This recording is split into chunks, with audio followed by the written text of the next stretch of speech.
لیکن اسی کے فوراً بعد آپ ایک بار پھر اپنے مخالفین کو چوہا بھی کہہ دیتے ہیں. اس سے پہلے آپ بندوق کی نشست پہ رکھنے کی بات کرتے ہیں. اس سے پہلے آپ ان کے مولانا صاحب کو ڈیزل کا نام دیتے ہیں, بلاول صاحب کو کچھ اور نام دیتے ہیں, زرداری صاحب کو کچھ اور نام دیتے ہیں, نواز شریف صاحب کو کچھ اور نام دیتے ہیں. قرآن پاک میں اللہ رب ذوالجلال سورہ حجرات میں فرماتا ہے, جس کا مفہوم آج مفتی تقی عثمانی صاحب نے اپنے ٹویٹ میں پیش کیا, غیبت نہ کرو, کسی کے برے نام نہ رکھو. اللہ تعالیٰ سخت ناپسند فرماتا ہے. وزیر اعظم صاحب, آپ دین سے محبت کرنے والی شخصیت, آپ آقا علیہ الصلوۃ والسلام کے تذکرے سے بھرپور گفتگو کرتے ہیں. آپ جگہ جگہ صحابہ کرام اہل بیت و اطہار کے نقش قدم کی مثالیں دیتے ہیں. اور جب آپ اپنے ہی گفتگو کے دوران اور پہلے حصے میں آپ نے ان کی باتیں کی, اور دوسرے حصے میں بالکل آپ نے 360 ڈگری چینج لیا, اور اس کے بعد آپ نے لوگوں کو برے القابات سے پکارنا شروع کر دیا. آپ نے ان کے بارے میں عجیب و غریب گفتگو کرنا شروع کر دیا. اور یہ خاص طور پہ اسپیسیفکلی صرف آپ کے لیے اس لیے میں بات کر رہی ہوں کیونکہ آپ ان لوگوں کا حوالہ دیتے ہیں. آپ کہہ رہے ہیں کہ آپ قوم کی تربیت رحمت للعالمین اتھارٹی بنا کر کرنا چاہتے ہیں. باقی سیاستدان بھی یہی کر رہے ہیں, باقی سیاستدانوں کا بھی یہی ہے. یہاں تک اتنا برا حال ہو گیا ہے کہ گھر کی عورتوں کو نہیں چھوڑ رہے ہیں, فیملیز کو نہیں چھوڑ رہے ہیں. اتنا برا حال ہو گیا ہے, اتنا پستی کا, اتنا اخلاقی گراوٹ کا ہم شکار ہو چکے ہیں کہ کہیں پر بھی چھوڑا نہیں جا رہا ہے کسی کو. چاہے برے نام رکھنا ہو, چاہے فیملیز کے بارے میں الٹی سیدھی بکواس کرنا ہو, کچھ بھی ہے, کچھ بھی, سب کچھ کرنا ہے اسٹیج پر آ کے. تکلیف ہوتی ہے اس کو دیکھ کر. اور پھر یہ محسوس ہوتا ہے کہ جیسے اللہ تعالیٰ قرآن پاک میں فرماتے ہیں کہ جیسے عوام ہوتے ہیں پھر ان پر ویسے ہی حکمران مسلط کیے جاتے ہیں. تو شاید ہمیں, آپ میں, دیگر لوگوں میں اپنا عکس ہی تو دکھائی دے رہا ہے. ہم بھی ایسے ہی ہیں, ہمارے ساتھ بھی یہی ہو رہا ہوتا ہے. ہم بھی اسی طرح سے لوگوں کو برے ناموں سے پکار رہے ہوتے ہیں, ہم بھی اسی طرح سے لوگوں کا مذاق اڑا رہے ہوتے ہیں, ہم بھی اسی طرح سے غیبتیں کر رہے ہوتے ہیں. اور پھر ہم اس بات پر افسوس کا اظہار کر رہے ہیں کہ ہمارا لیڈر کھڑا ہوا ہے, اور ہمارا لیڈر کھڑے ہو کر کس قسم کی باتیں کر رہا ہے. اور اس پر بھی مزید افسوس کا عالم یہ ہوتا ہے کہ سامنے جو اتنا بڑا مجمع کھڑا ہوا ہے وہ بھی اس بات پر داد دے رہا ہوتا ہے. جس دن وزیر اعظم صاحب کا لہجہ تھوڑا دھیما ہوتا ہے, جس دن ان کا انداز تھوڑا نرم ہوتا ہے, اس دن لوگوں کو پریشانی ہوتی ہے. اس دن اگر وزیر اعظم کسی کا نام نہیں بگاڑ رہے ہیں, اگر کسی کو ڈیزل نہیں کہہ رہے ہیں, تو پیچھے سے مجمع آوازیں لگا رہا ہے کہ وزیر اعظم صاحب کو ڈیزل تو کہتے ہیں. ذرا زور زور سے آوازیں لگ رہی ہیں, diesel diesel diesel diesel diesel. تکلیف ہوتی ہے یہ سارا معاملہ اور سارا ماجرا دیکھ کر. دنیا جہان میں ایسے حکمران نہیں ہونے چاہیے. اور دنیا جہان کے بعد اگر آپ آتے ہیں نا, تو یہ جس جگہ ہم رہتے ہیں, یہ تو اسلام کے نام پر بنا ہوا ملک ہے. یہاں کے حکمرانوں کا, جن کی خاص طور پر وزیر اعظم صاحب آپ مثالیں دیتے ہیں, اور جو ہماری تعلیمات کا حصہ ہونا چاہیے ہر حال میں, جو ہمارے رول ماڈلز ہیں ہر حال میں, سب سے عظیم شخصیات, آقا علیہ الصلوۃ والسلام سے بڑی پرسنالٹی نہیں ہے اس دنیا میں کوئی. ان کے بعد ان کے صحابہ کرام ہیں, ان کے اہل بیت ہیں, ان کے لوگ ہیں, تبع تابعین ہیں, وہ تمام لوگ جن کے فالوور ہمیں ہونا چاہیے. جب ہم ان کی بات کرتے ہیں, اور ان کی بات کرتے ہوئے, تو پھر ہمارے حکمران تو سب سے بہترین ہونے چاہیے نا. ہمارے حکمران تو ایسے نہ ہوں کہ وہ کسی کا نام رکھیں, کسی کے بارے میں الٹی سیدھی بکواس کریں, کسی کو غلط ناموں سے پکاریں, کسی کے لیے غلط بات کریں. لیکن ہمارے پاس ہو رہا ہے یہ سب کچھ, ہم دھڑلے سے کر رہے ہیں, اور پھر دھڑلے سے اس پر بات کرتے ہیں. اور عوام کا یہ حال ہے کہ جس دن نہ کی جائے اس دن افسوس ہوتا رہے. آج اتنا ٹھنڈا ٹھنڈا چلا گیا ہے, کچھ احساس ہونا چاہیے ہمارے حکمرانوں کو. وہ صرف اور صرف عمران خان نہیں, وزیر اعظم عمران خان کے ساتھ ساتھ آصف علی زرداری صاحب ہوں, بلاول بھٹو زرداری ہوں, نواز شریف ہوں, شہباز شریف ہوں, حمزہ شہباز ہوں, سعد رفیق ہوں, شیخ رشید ہوں, کوئی بھی ہو, سیاستدانوں کو, حکمرانوں کو کم از کم اپنی زبان کا لحاظ کرنا چاہیے, اور اپنی زبان کو دیکھ کر بات کرنی چاہیے کہ ہم ہیں کون, ہمیں اللہ نے کس مرتبے پر, کس رتبے پر پہنچایا ہوا ہے, اور ہم کس قسم کی ننگ دھڑنگ باتیں کر رہے ہیں, کس قسم کی گفتگو کر رہے ہیں. ایک اور یہاں پر ایڈ کرنا چاہوں گی, پچھلے دنوں ایک پروگرام میں ڈبل میننگ گفتگو ہو گئی تھی. محسن بیگ صاحب غالباً, انہوں نے ریحام خان کی کتاب کا حوالہ دے دیا تھا. اس کتاب کے حوالے میں کچھ سنا ہے, پیج نمبر آئی تھنک 273 کچھ کر کے ہے, اس میں شاید مراد سعید کے حوالے سے کچھ غلیظ گفتگو لکھی ہوئی ہے غالباً. اس کا انہوں نے حوالہ دے دیا تھا. اتنی مرچیں لگ گئی ہیں سب کو, اتنی تکلیف پہنچ گئی سب کو کہ وہ محسن بیگ کا کیا حال ہوا, کس طرح سے ان کو گھر سے اٹھایا گیا, پیمرا کے لیے میڈیا کے لیے خاص طور پہ ایک پراپر ایک قانون بن گیا، جھوٹی خبر، فیک نیوز، فلانا غلط بات نہیں ہوگی، یہ نہیں ہوگی، وہ نہیں ہوگی، اتنا سب کچھ اس کے اوپر رائتا پھیل گیا.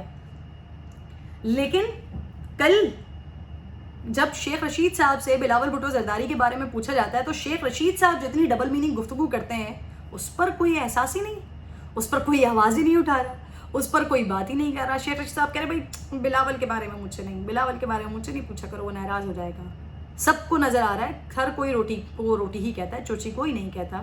سب کو پتہ چل رہا ہے کہ شیخ رشید صاحب کیا بات کر رہے ہیں، کس طرف اشارہ کر رہے ہیں، کیوں کر رہے ہیں. اس سے پہلے بھی وہ کس قسم کی باتیں بلاول بھٹو زرداری کے لیے کرتے رہے ہیں.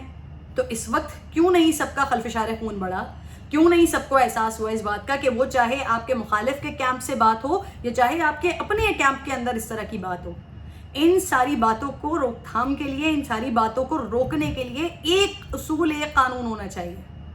نہ وزیر اعظم اپنے لیے اس بات کو الاؤ کریں کہ میں کوئی ایسی بات کر سکوں، نہ وزیر اعظم صاحب اپنے فالوورز کے لیے، اپنے وزراء کے لیے، اپنے رفقا کے لیے یہ الاؤ کریں کہ وہ ایسی کوئی بات کر سکتے ہیں. اور پھر آپ کی تنقید کرنا بنتی ہے کہ آپ اپوزیشن کے لیے بھی یہ رول لاگو کر دیں کہ کوئی بھی اس قسم کی غلیظ مغلظات نہیں کرے گا، ایسی غلیظ گفتگو نہیں کرے گا. تب تو سمجھ آتا ہے. لیکن آپ کے اپنے کیمپ پہ اتنی ڈبل میننگ گفتگو ہو رہی ہو اور دوسرے کیمپ سے اگر پروگرام میں ایک حوالہ بھی دے دیا جائے تو اس کے لیے اتنے زیادہ مصیبتیں مچ جاتی ہیں. بڑا افسوس کا مقام ہے. قول اور قول میں، پہلے تو ہم قول اور فعل میں تضاد دیکھتے تھے نا، لیکن یہاں پر تو قول اور قول میں ہی تضاد ہو رہا ہے.